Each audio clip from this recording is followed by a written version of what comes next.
Olá, amigos do canal, mais vídeo para vocês. Pessoal, continuando os vídeos referente ao Golf, um dos barulhos também que o cliente reclamava. Olha aí, pessoal, ó, carro andando, faz isso daqui. Por quê? O flexível do intermediário ali, aqui vocês não vão conseguir ver, chegou a quebrar, tá?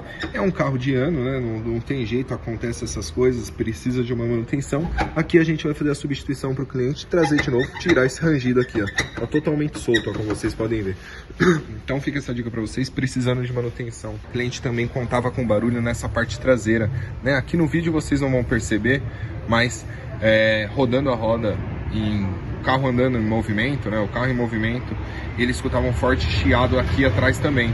A gente vai fazer uma manutenção aqui, já um carro com um ano um pouco mais elevado, né? A gente vai fazer a substituição de todos os rolamentos de roda aí para manter a vida útil padronizado, né? E o cliente não sofrer com novidades referente a isso. Então, se você está escutando barulho no seu carro, precisa fazer uma manutenção, traga pra gente, pessoal. Temos ótimas marcas de produtos para atender e ferramentas especializadas aí para não sofrer danos em nenhum tipo de peça do seu veículo, tá certo?